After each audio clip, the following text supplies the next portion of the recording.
Meet the computer you can talk to. With Copilot on Windows, working, creating, and collaborating is as easy as talking. Got writer's block? Share your screen with Copilot Vision to help spark inspiration, and use Copilot Voice to have a conversation and brainstorm ideas. Or maybe you need some tech help. With Copilot Vision, Copilot sees what you see. Let Copilot talk you through step-by-step guidance so you can master new apps, games, and skills faster. Try now at windows.com/Copilot. Oh, Hilton stay, your beds are soft and cozy. No lumpy couch, no stiff futon, no shower line at crack of dawn. Oh, Hilton stay. When you want holiday comfort you can count on, it matters where you stay. Enjoy comfortable rooms and friendly service when you stay with Hilton instead. Save up to 25% this season when you book with Hilton. Hilton for the stay. Terms apply. With new, gentler scented Clorox disinfecting wipes, clean finally smells as good as it feels. On everything from lamps to ceiling fans. Even on your kid's toy shark. Oh, ouch. Clorox disinfecting wipes. Now available in crisp lemon. Find it on Amazon. Clorox. Clean feels good.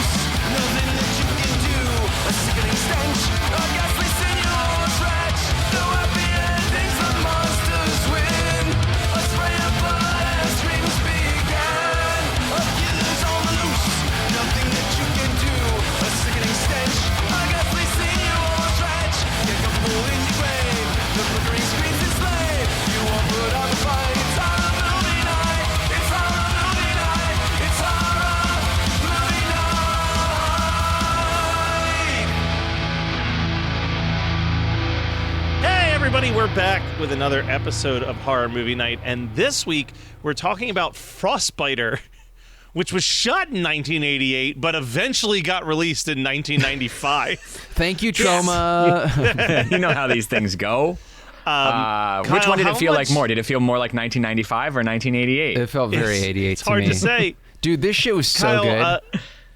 Kyle, how much research did you do on this? Because I did have one factoid before we dive into this. I would say launch your factoid because we're going in. I have more like personal anecdotes and connection than actual research. So, okay. I say you go for it. So the factoid that I learned about this, first of all, final budget of this entire movie was $125,000, which is and dude, kudos to them because it looks so good. I mean, like I'm going to give this movie so much positive feedback. Like it is. For sure. Kyle, this is one of the best ones you've ever picked for the show. Honestly, I knew it was ripe for this show, and I was so excited to watch it. We'll dive into that. So, director Tom Cheney, at the age of 25, wrote, directed, and produced the film under the title Wendigo, and he invested $17,500 of his own money to get the production started. Due to their limited budget, Tom would place the undeveloped film in his home freezer until Kodak volunteered to develop it on a pay-as-you-go plan with him. So, this is like as scrappy as possible. And I mentioned that because we're going to dive into this. And, like, my Letterboxd review, I wrote something along the lines of, like, at its best, it is, like, super impressive practical effects and stop motion. And at its worst, it's still so charming at just how scrappy everybody is putting this thing together. So like you almost forgive moments where like the acting isn't the best or maybe the makeup on a character isn't like the greatest. You're just like, yeah, but everybody is giving 110% into this. Basically their friend's crazy idea to make a movie over 7 years. Like it's hard not to just love it. Yeah. No, I was introduced to it through a friend of mine, Chris Rossick, who was part of Get Super Rad, who did So Fades the Light, and we went to Salem Horror Fest, and he's a Michigan filmmaker. He and his partner are Michigan filmmakers, and they have been super inspired and stayed in connection with a lot of the Michigan regional filmmakers that are still there. Tom's still there. Like he still does stop motion effects and he does other things of that nature. There's another filmmaker whose name completely escapes me. Oh, the folks who did Mosquito. They're still there. I have a whole list of Michigan horror Raimi's movies. not, but the influence of Raimi is like so. Yeah, I mean there. that's the other big thing that comes up everywhere on the Wikipedia page is like Tom saw Evil Dead and said, I could make this. I could also do this with my friends in a cabin in the woods. But I don't think you do this without a drink by your side. No, so you certainly what don't. do you got there, Scott? And this movie, as much as it's a questionable take on Native American First People folklore, it's just a haunted house movie at the end of the day. So I have Allagash Haunted House. Absolutely. And I am not drinking for the foreseeable future, so I have Wits Peak from Athletic Brewing Company because I was at my wits' end on this one. It was so damn good. Or my Wits Peak, I guess, would be you were at your peak of wits. Your wits has never been more peaked than I was that meme where it like goes down 4 sets of the brain and that last one is just like neurons are firing. It's that one Frostbiter. It's that one or the exact same concept as the Vince McMahon meme where it's pretty much. Yeah. Stoic anger, like rolling in your chair with delight. and so much so that's how he got that white streak completely up the center of his head. Now. Have you guys seen this? No. It's fucking insane. Oh yeah. It's like it's like if the Bride of Frankenstein abused many people, and so on steroids. So it's pretty crazy. But yes, so Frostbiter, a movie that I apparently had watched before. Is that right? Had no recollection of it. So I haven't talked about this. No, I haven't talked about this in a really long time. About 10 years ago, when we first started Horror Movie Night, a friend dropped off a bunch of binders of DVDs that his deceased friend had gave him that he didn't want. Yeah. And I had a binder where I put the DVDs that I had watched in. Like, I had set it up so it was like 2 binders are still things that I haven't watched, and 1 is things I have. And this was in the binder of things I had watched. So I guess at one point I popped this in.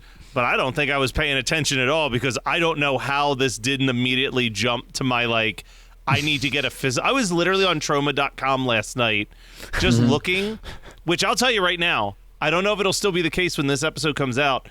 There's a sale on Troma.com right now where their DVDs are like $3 a piece. Wow. And I was like strongly tempted to grab the Frostbiter DVD for $3. I'm literally going there right now to buy a copy because this is something that I need to have a physical copy of. Like my current until right fucking now, my current White Whale VHS tape is Scarecrow's 88. Because I told you guys that story that like I went to the you held it Dead in your Media, hands and you let it escape and I was like, anyway. Oh yeah, I'll come back. And then I was in a hurry to get out of there for band practice and I fucking forgot. So that was my White Whale. Like I need to find a copy of Scarecrow's because there just are no copies on the internet. And now I think a VHS copy of Frostbiters has usurped Scarecrow's. Both 1988 films, although this did not, it took 7 years to get out an actual release. But goddamn, if anybody was ever on the fence about Troma's value as a distribution company, this is it. Yeah, I mean, they also they did Bloodhook, right? But they did Bloodhook. This is talked about fucking so good. I really hope for it. I'm hoping for, and I hope that maybe we finagle our way onto this somehow. I would love a screen drafts of Troma releases. Like we can, because they did that with. They did that with Vinegar Syndrome, yeah. They did that with Vinegar Syndrome, and they did that with another production company so that was also question, though, Kyle, distributor. Would it be, if you were to get onto screen drafts for this, hypothetically, would it be including Lloyd-directed things or strictly acquisitions at Troma? So I think it could include Lloyd-directed things, honestly. Like, I think that there's a world in which there's a good list where it's not all, 7 Kaufman hits, right? Like, I think, or you do something where it's like, you can only have one Kaufman directed or one Toxie and one, and then you go from there. Because they have done that where they'll be like, you can only have one Star Wars film from George Lucas, or you can only have one Lord of the Rings franchised film for the Peter Jackson rankings. Yeah. It does make it a little complicated. There are a lot of distributed films but they did it with Vinegar Syndrome. Yeah, so I don't know. I just feel like it's possible. Similarly to Vinegar Syndrome too, wide gamut of really deep cut greats and absolute garbage. Yep. Which is Frostbiter has a Blu-ray release from Vinegar Syndrome too. So, but it's worth. Which is great. Do you think there's more but you're gonna on spend, it? You're going to drop a couple extra bucks on that. But right. But is there more on it? Great. Because if there's more. Oh yeah, the Troma one's a bare bones. You might have a trailer on there as your bonus I don't even feature. care about the trailer. I'm saying, is there an extended cut of the movie on the Blue? Oh, I don't know. That's what would make me buy Blu-ray. I don't, you don't think so. There's an extended cut? I don't you think this is I the don't cut? think that they were leaving anything on the cutting room floor while making Frostbiter. There's behind the scenes footage. There's footage from the Michigan premiere. There's the archival Troma intro and promo. There's other promos. There's an archival featurette, and then there's a slew of new interviews and a commentary track. That's the Vinegar Syndrome. I think I gotta buy that. I think I mean, as much as I love Troma, wait till and I the love halfway the to deal, Black Friday sale because it's like literally, it'll be for sale in pretty soon. All right, well, we've been chatting for 10 minutes about why everyone should watch Frostbiter. Listeners, I know you haven't fucking watched this. It's on Tubi. Yeah. Fucking watch it. Do it. You will not regret it. It looks so cheesy, but it has so much charm. It is so funny and so fun. And I can't believe that it's not offensive. Like, maybe it is offensive, but it's like not the level of offensive that I was expecting it to be as far as like using the Wendigo tropes. I feel like it's because this guy was way more focused, and rightfully so, but like focused on showing off what he could do with special effects. Sure. To like dive too deep into lore and stuff like that, where it's but the lore's not bad. Like the big bad, which is Kyle's background for the Patreon, that's not the worst like interpretation of a Wendigo that I've ever seen. Oh no, it's better than fucking antlers. I just suck balls. I think the flip side of that is someone who's not fully focused on I want to show off my special effects has to hide their special effects with plot and character, which is where you can get into like a murky path. This is very much like I'm introducing the only characters that I need to introduce in order to have a display of what I at 25 am already doing with stop motion and practical. Yeah. Dramatically different. But Kyle, the stage is yours. Yeah. Tell us about this old man makeup that we see from frame number 1 and what happens in the movie Frostbiter. Before Bad Grandpa, before Johnny Knoxville, we had the Guardian in Frostbiter.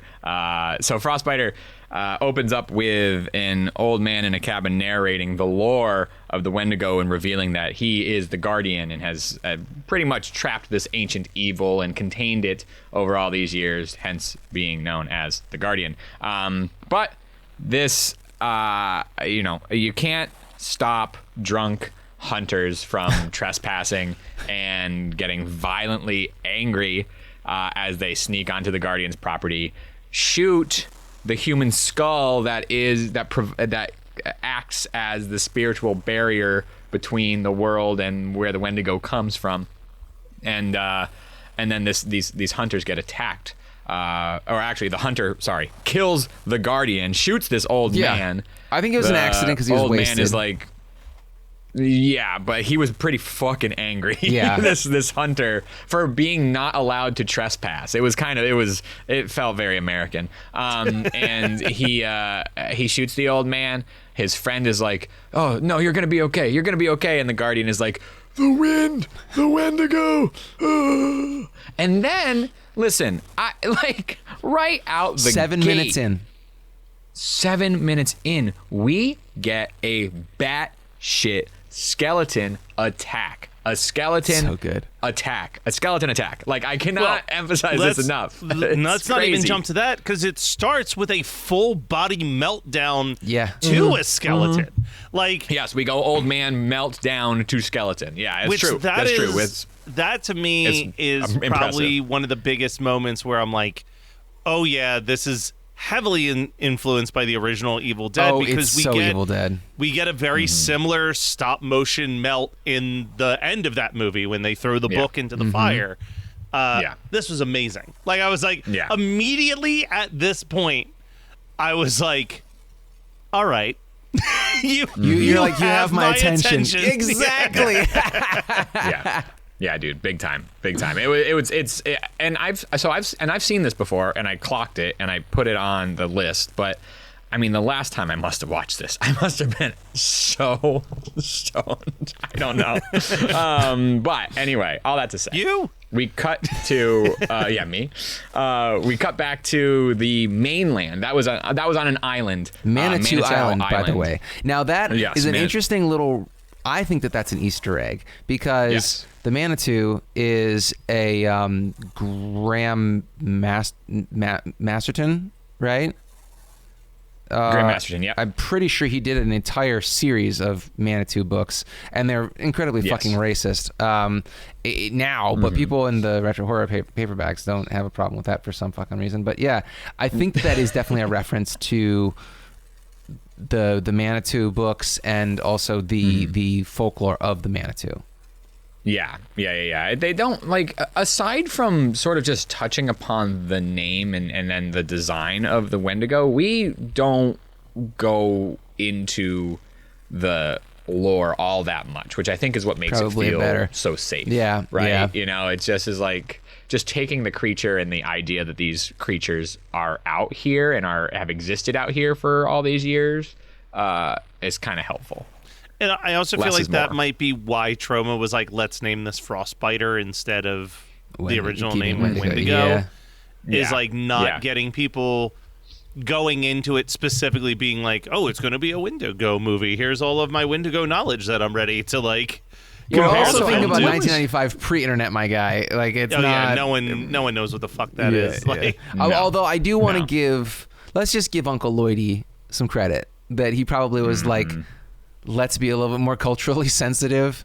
I don't know. Maybe that's crazy. Maybe that's a reach.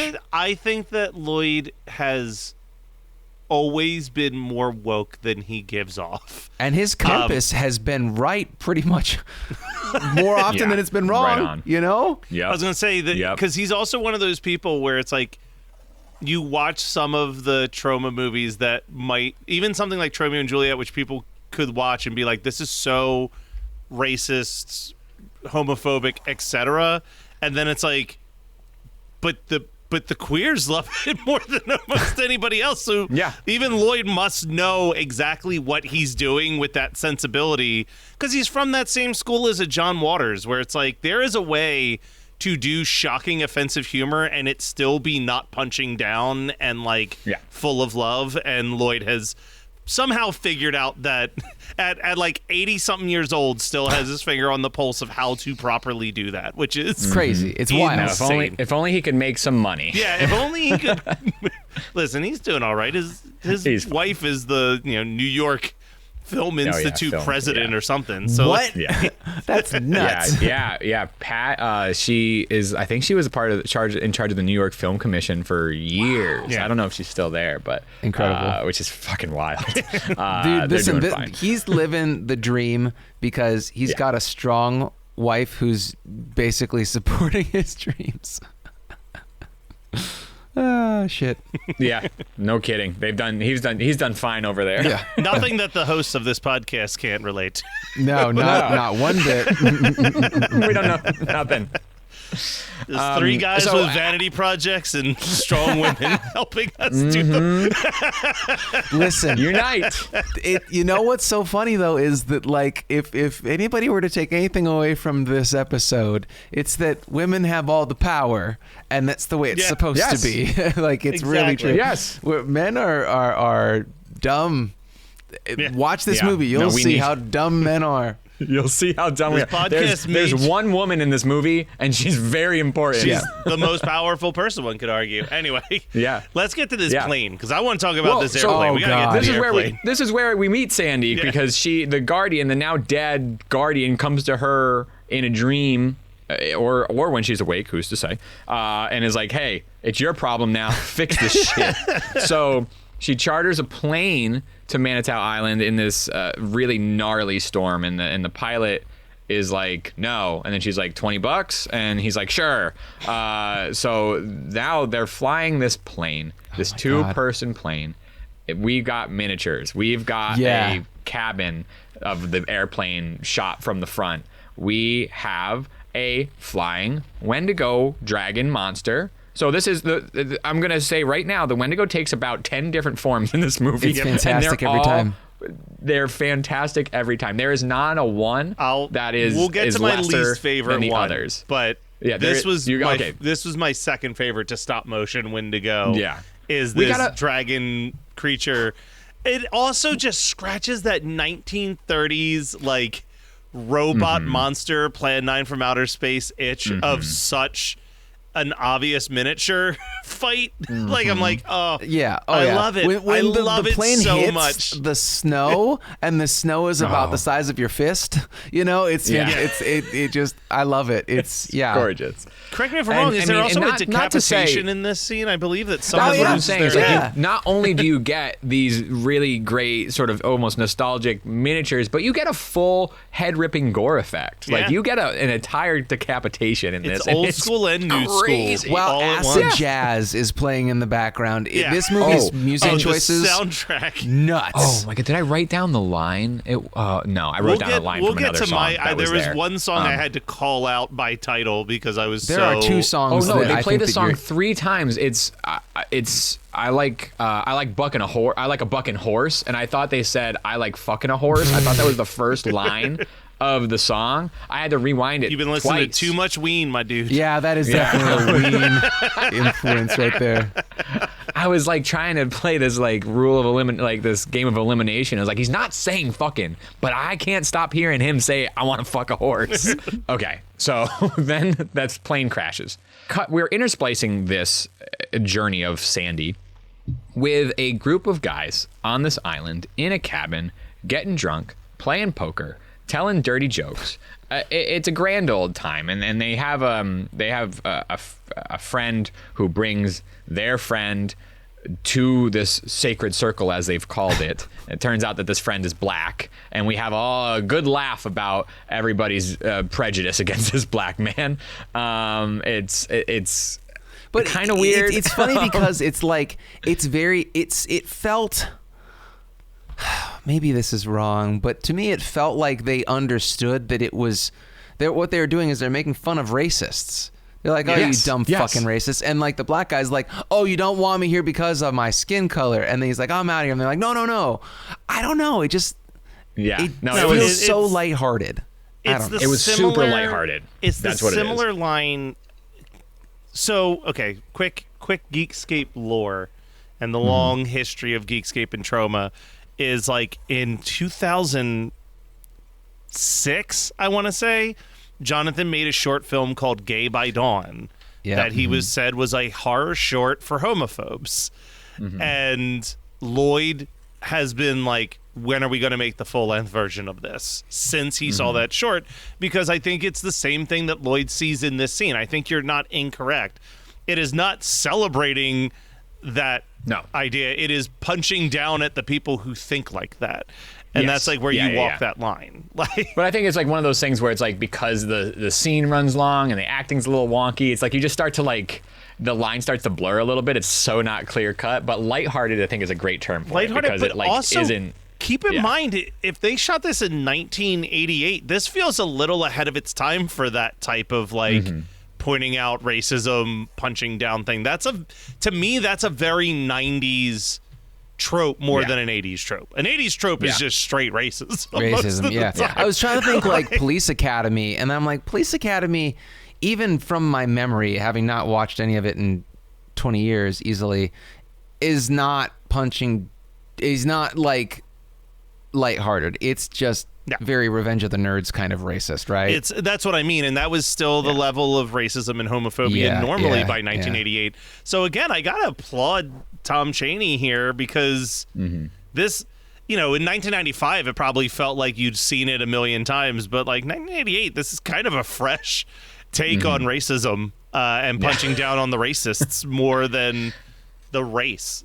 of a person. And he gets one over in this great joke telling scene with that he tells, and so the gang all gets together and they party, they play poker, they read porno mags. It's a grand old time as they unknowingly or as the Wendigo is flying around and coming back to the islands for various reasons, I guess. So they all pass out drunk, high. They all have the munchies when all of a sudden that surviving hunter bursts in and is warning them all that some shit is about to go down. And they're like, whatever, dude. And they don't even know this guy, but they're like, whatever, man. We're going to make some food. So our black friend starts making some fucking chili. And not only is there a chili monster, not only does that chili monster chomp off the hand of this man, but there is an accompanying original song that also uses the riff from Prince's Kiss. Yes. Oh my God, dude. I heard it and I thought that my TikTok was on because I was like, it's the at the very beginning, and I'm like, what? And I'm like, that can't be in this movie. And I'm like, did somebody add it when they did the uploaded Tubi? No, because it happens a second time with the second chili song. Because there are two distinct chili songs in this fucking movie. There's two. Yep. There sure are, because that chili monster has another fucking offensive attack later on in the movie, and that song plays again. It's like we do get to a song. There are two distinct songs. That's what's crazy. It's a different chili monster song. Yeah. And if you thought, because that first one, I remember not fully hearing that it was a song about the chili, because I think Prince's Kiss riff really threw me off the scent of the chili. But that second one, oh man, lyrically it is poignant. And do you have the lyrics written down? Are you going to tell the listeners? Oh, I don't have the lyrics written down. Do you have them? No, but I mean, like, the conceit of it is it's a man singing very poorly about chili and all the things that it will not have in it. Yes. Chili without beans, chili without crackers, chili without beef or whatever. And my God, like, this movie's music is such an elevating part of the experience. I can't imagine being 100% drunk or high watching this. I would lose my fucking mind. It's insane.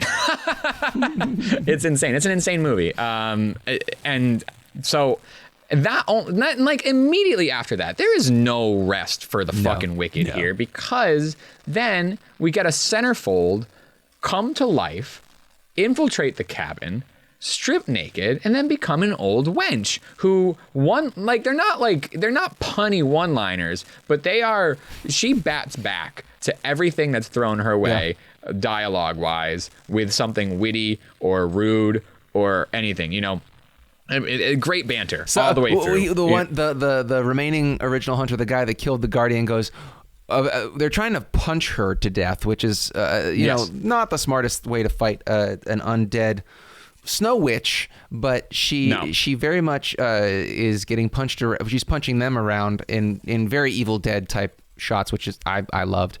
And the remaining original hunter goes, "Wanna dance?" And she goes, "Maybe.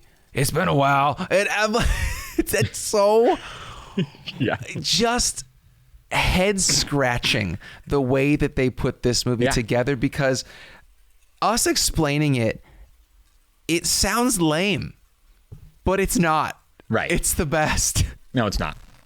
No, and there's a clear Evil Dead 2 poster in that fighting scene too. It's just like it just wears its heart on its sleeve, but then also just does the craziest shit. So and also wasn't Evil Dead 2 87? So this movie was made literally on the heels of that movie coming out in theaters.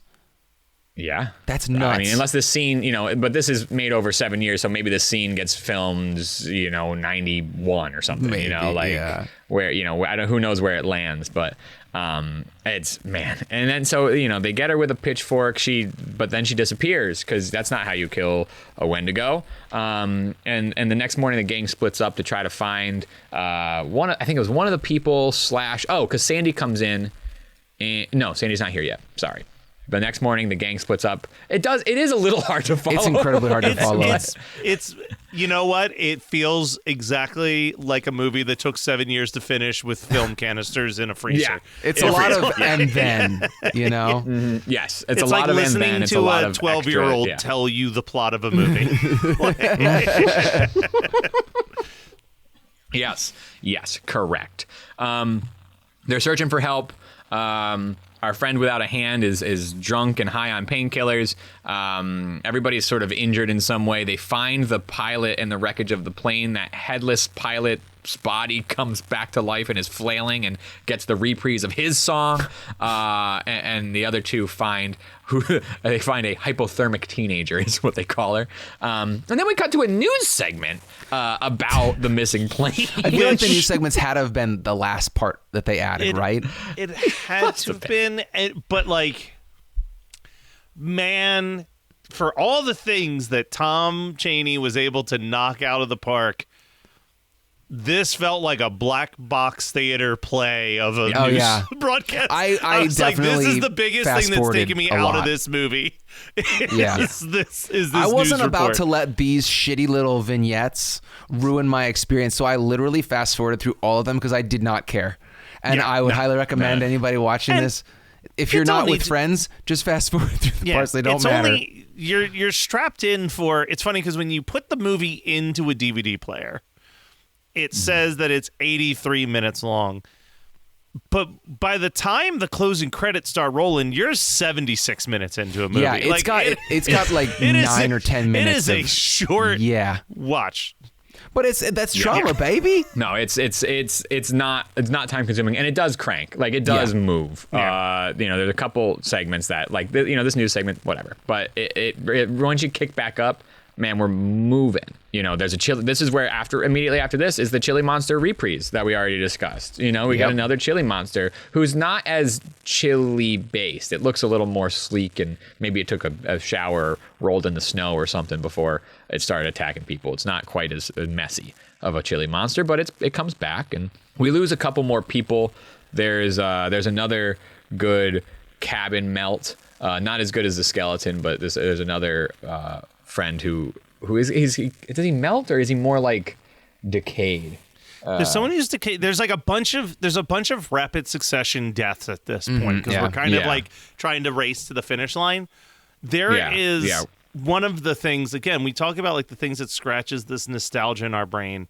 And there's this beautiful Ray Harryhausen-esque moment around this point where the Wendigo gets one of the guys, and it's like cut from practical giant hand grabbing actor to stop motion monster holding stop motion person and like killing him. And I'm like, really it just scratches this part of your brain when you're watching like a Jason the Argonauts or a Clash of the Titans and you see that claymation human kicking in the hands of the claymation monster, and you're just like, the proportions of the human to monster are not insane. No. Like, the monster's big, but it's not like King Kong big. Like, it is sort of like if you saw, I would say it's almost like giraffe, elephant. Looking at the picture view, it's about the size of the cabin. Like, it's roughly the size of a house.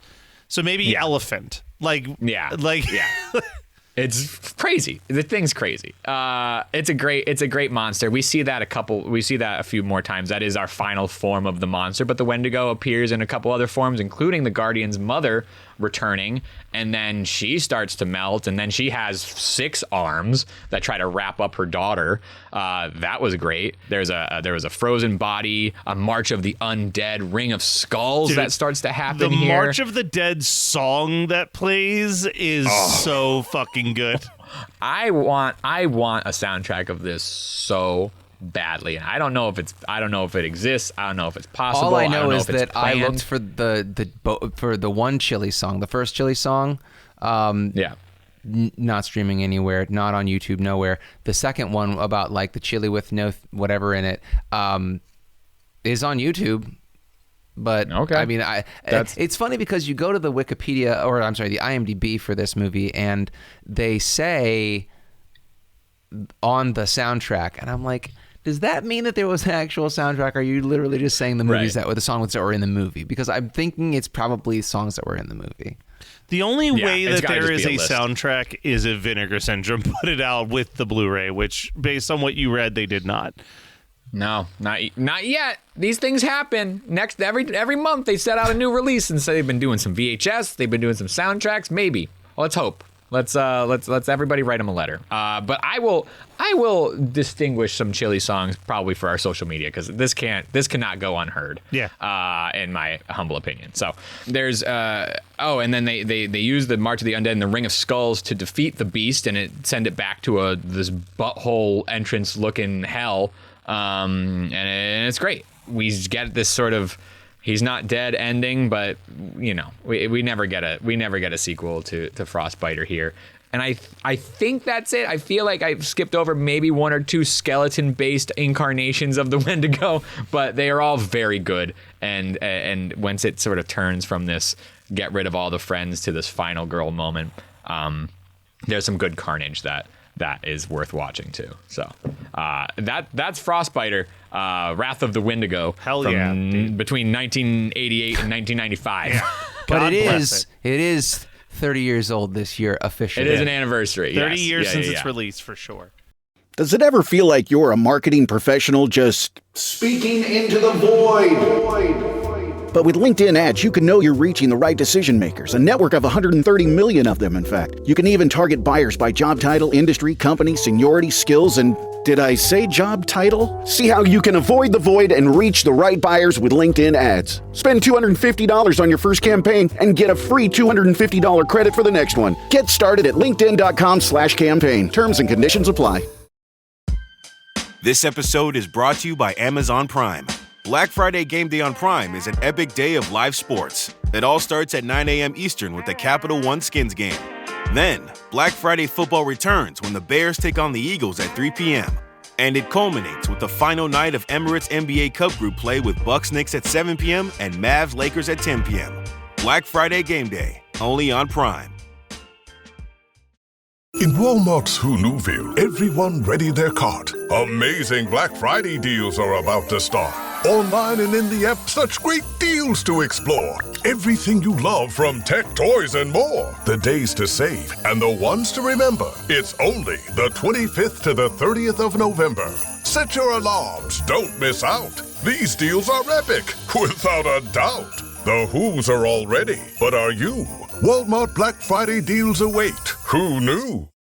No one should have to choose between their own safety and their pets. But nearly half of domestic abuse survivors delay leaving because they can't bring their pets with them. Purina is helping to create more pet-friendly domestic violence shelters through the Purple Leash Project, so survivors and their pets can escape and heal together. Visit Purina.com/purple to learn more. Hello, I'm Diane Morgan. If you know who I am, you know who I am. If you don't, who cares? I'm here to explain Italian Time, a holiday phenomenon where Italians throw away their clocks and gather for eternity with San Pellegrino. I've been at this party so long that I've eaten 5 courses, hugged someone's grandma twice, and been offered a job in the family restaurant. So this holiday season, make sure to bring enough San Pellegrino to last you through the meal, the after meal, and the entire goodbye ritual. San Pellegrino, holiday on Italian Time. Remember when James Cameron nearly directed a Spider-Man movie? What about when we almost got Batman Year One with Joaquin Phoenix? Or David Goyer's Flash movie that would have starred Ryan Reynolds? Well, if you want to learn about all the unmade superhero movies, then check out Superhero Stuff You Should Know. Hosted by Ben Wan and Alex Ramsey, every month we cover nostalgic superhero movies with deep dives into unmade scripts, early drafts, deleted scenes, alternate cuts, concept art, novelizations, and tie-in novels. We also interview the people involved in making the superhero films of our childhood, with our past guests including superhero actors, directors, screenwriters, and concept artists. So remember, that's Superhero Stuff You Should Know, or Superhero SYSK on social media. Check us out on YouTube and wherever you get your podcasts.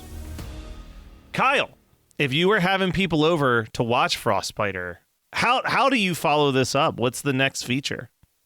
So this is also released by Vinegar Syndrome and maybe by Troma before that, but there is a film called Winter Beast, which is actually, I saw Winter Beast before Frostbiter, and that is what got the Frostbiter recommendation, was because I was really in love with Winter Beast again as like a regional indie sort of film that gets released in the late 80s or early 90s. It's great. I don't think that was a Troma one. I have probably 3 different copies of Winter Beast because it was one of those. Yeah. It was one of those movies that I think was like so unwanted for a while that anytime you bought like a 50 horror movies box set, like Winter Beast was always one of those 50 titles. So like I think it was on every like horror collection DVD set that I ever purchased. Had Winter Beast on it. It is great. It was released in that Homegrown Horrors box set for Vinegar Syndrome, and it's upgraded and it looks fantastic. And if you like creatures, regional filmmaking, stop motion nonsense, it's so damn good. Yeah. So that's my double feature. How about you go, Scott? Because I have 3 options right now in front of me. I have a lot. Because I actually need to have a conversation with you guys about how many movies are either based and written to be, or are based in and filmed in Michigan, or one of the two. But I guess if I was really going to go with like a Michigan movie that's heavy on this SFX, I'm going to go with Mosquito, just because both of them are just so charming. You get a summer and a winter. How's that? There you go. That's nice. I'm stepping away from Michigan, but I'm going for another like charming independent film that Troma put out that involved just a scrappy young filmmaker. Of all the options I have in front of me, I'm going with There's Nothing Out There. As the double feature for this. I think they serve the same master in a lot of ways. Like, it's just very similar. Small budget, took forever to get finished. Scrappy filmmaking that I love. I also wrote down Rock and Roll Nightmare because when she fully becomes the Guardian, it really does have a "we accept the challenge" type vibe to it. Yeah, I can accept this too. That was one of my not discard, but if we're going to talk about screen drafts, discards for a double feature. And then kind of a deeper cut. I wouldn't have even thought to write this down if I hadn't done that 31 Films of Halloween project on Geekscape. Something we'll never talk about on the podcast. Drawing Flies. Have either of you ever seen or heard of this? No. I believe it is the first independent film that Kevin Smith produced after Clerks. And it's just about a guy who goes out into the woods with his friends to find Bigfoot.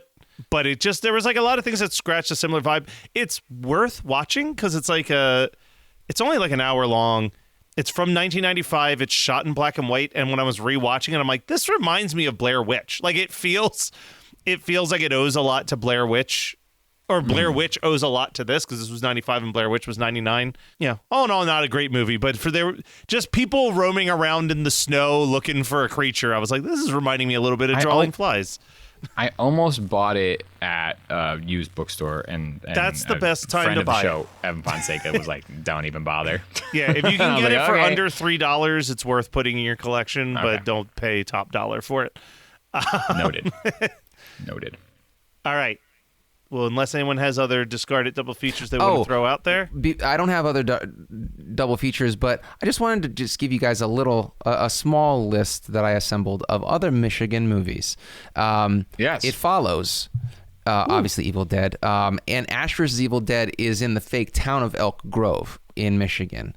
And Evil Dead itself was filmed partially in Michigan. The other half was in Tennessee, so some people are going to argue about that, but obviously Mosquito, The Carrier from '88, which is so bad. I watched it for the show, but we didn't discuss it, right? Or did we? We didn't discuss it, did we? We did not discuss it as a selection, but we talked about how it was not going to be a selection because it was bad. Stupid. Yeah. Okay. Deathbed is. We're sticking to it. It was filmed in Detroit, or maybe it was based in Detroit. I still haven't seen the whole thing. So, Barbarian, obviously set in Detroit. Children of the Night. HMN royalty right there. That's Detroit. I think it's Detroit. It's in Michigan. Jeepers Creepers, which, I mean, fuck the director, he's terrible, but based in Michigan. The Crow is Detroit. I had never even thought about that. Oh, yeah. The Wretched from 2019, which is an okay movie, but it was filmed in Michigan. Don't Breathe is a Michigan movie. Yeah. And then honorable mention, Bloodhook. I think I've said before that it is Upper Peninsula of Michigan. It's actually Upper Peninsula of Wisconsin, where it was filmed and based. So I just want to set the record straight there. I'm going to add one more to your list. So Fades the Light. Oh, hell yeah. There we go. There's the regional filmmaking there, and then Wisconsin has a ton of other regional filmmaking too. That would be a fun one to venture more into as well, because they're fucking those motherfuckers are crazy. Yeah. On the topic of gracelessly self-promoting things, I'm going to jump into another one here. Don't Forget to Leave should be available on Hoopla. Yep. Now, Wizard Behind the Curtain, at the recording of this, the Amazon Web Services went down and there was an outage, and the movie is not available at the time that we had said that it was going to be available, but by now it should be available for you to watch on Hoopla Digital if you have a library card. So I highly recommend getting yourself a library card, because it's incredibly useful, not just to watch this film, but it's a great way to just be involved in your local community and have access to a library. But then you also have, most libraries will have access to Hoopla Digital, which is a streaming service. It has audiobooks, it has TV shows, it has movies, and it has our documentary, Don't Forget to Leave. So that is where you can immediately check out the film, and then we hope to have other places for you to check it out later. Well, other things that are worth noting is next Friday will be the Geekscape Holiday Live Stream Tacular. 24 hours of entertainment from midnight to midnight Eastern Standard Time.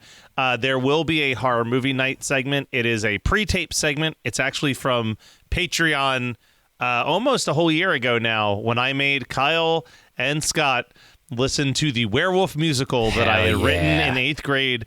I've held on to the video file of that ever since, because I knew where it needed to be shown. So stay tuned for that, among a bunch of other cool ideas that have been kicked around, including Rankin' the Rankin'. We're going to try to rank the 17 Christmas specials that Rankin and Bass made throughout 30 years. And some of them are insane. You can support the show by going to hmmpodcast.dashery.com. Get a shirt, any style you want. Go to our website, hmmpodcast.com, to see our back catalog. Hit up our Patreon, patreon.com/hmmpodcast, and shoot us an email at hmmpodcast@gmail.com if you want to be part of our newsletter. Lastly, before we wrap it up, everybody, Kyle, what did you watch, read, listen to, etc., that you want to talk about? You had watched it and talked about it before. But I finally got around to watching Heebie-Jeebie TV, which I believe is available on more platforms than just Screambox now, but that was where it originated. And just on the topic what a perfect movie to bring that up on. It was almost my double feature, and then I was like, well, I'm going to talk about it anyway, so I figured I'd show some more love to Winter Beast, but and still be able to talk about Heebie-Jeebie TV. Really, really loved it. I think that on the topic of independent filmmaking, I mean, for people who made this for like, I think Eli told me it was under $10,000. Wow. It was something crazy, and it's because it's his tattoo artist, right? It's his tattoo artist made it. Yes, yeah. There was 3 directors on it, and here let me give you their names: Eric Griffin and Jake McClellan, and there was somebody else. So forgive me for that third director, but Letterboxd won't let me look at the other one. So, but it's in the vein. I would say it's not quite an anthology. It's more in the vein of something like the Out There Megatape or WNUF, but it also is like its own thing because it's about an alien type creature that comes down and has landed with these heebie-jeebie TV transmitters, like direct TV boxes that just show up on people's doors and people tune into them. And basically by the end of it, we're talking about like an invasion film, but it starts out as a wacky, like, horror vignettes, silly TV thing. And it's really, I was very impressed. I said on my review that each segment ups and gets better as it goes. It just like outdoes itself over and over again. And I really recommend, if you're into it's not scary. You can see the strings, like you can see all these, but it's a blast. I was really, really pleasantly surprised by it. So that was heebie-jeebie TV. Yeah, very charming movie. Scott, how about you go? I watched Together 2025, Allison Brie, Dave Franco. Have you guys watched it yet? I've not seen it yet. I didn't even know it was available to watch just Big yet. fucking recommend. It's so gross. Nice. But it's also, I don't think it could have worked without Allison and Dave being married. Like, it feels very intimate. It also hits a lot of comedic beats because Allison is hilarious. Like, first of all, she's a comedic actress. And, I mean, I think Dave is too, but like, I know a lot less of his material. And it's just a really, really good movie. I had been putting off watching because I was like, maybe Megan would want to watch it, but then I'm like, it's probably too gross. It's too gross. It is. Don't eat before watching it. It's not quite as gross as Bring Her Back, but it is still quite gross in a delightful way. It's body horror, so what do you expect, right? Very, very good. High recommend. It's. I have to think about the other movies that from 2025 that I've watched this year. But it's definitely up there. Top 2, top 3? Yeah. Wow. All right. Nice. Cannot wait to watch that then. I watched The Naked Gun, the newest in the Naked Gun franchise. I saw that it had dropped on, I want to say HBO Max, but maybe Paramount Plus. They all bleed together. But... what is this? It sounds a lot like having more than 3 channels. Yeah. It's crazy. It'd be a lot easier if they just put it all in a little box. Yeah, if only there was just like a thing with a remote and like scheduled times for things to come out. But anyway, I watched The Naked Gun. It's fine. If you're a big fan of the original Naked Gun trilogy, you're going to love it. They nail the tone to its perfection from like... In the first minute of the movie, they do one of those classic Frank Drebin grabs an actual human and then it cuts to the fakest ragdoll body double humanly possible getting lit up with bullets and like the fluff is going everywhere. And it's like, okay, they know exactly what they're doing. I will spoil exactly one joke because I can't stop using this quote. Throughout the Naked Gun movies, there's always these like inner monologues from Frank Drebin that always have just like classic lines of dialogue. And when he sees Pamela Anderson's character for the first time, he says she had a butt that would make a toilet seat beg for the brown. Like, that is such a disgusting line of dialogue. But it, like, that made me laugh. I love that so hard. That's good. But yeah, it's a good time. It's also, again, short. It's like 85 minutes, which is like, I've heard other people say this on podcasts, and I'm going to say the same damn thing. No comedy needs to go past 90 minutes. I don't care how fucking funny you think you are. Like, no one wants to watch your 2.5 hour comedy. Nobody. So, speaking of no one wanting to watch a long comedy, it's time to wrap up Horror Movie Night tonight, but we'll be back next week with even more Horror Movie Night goodness.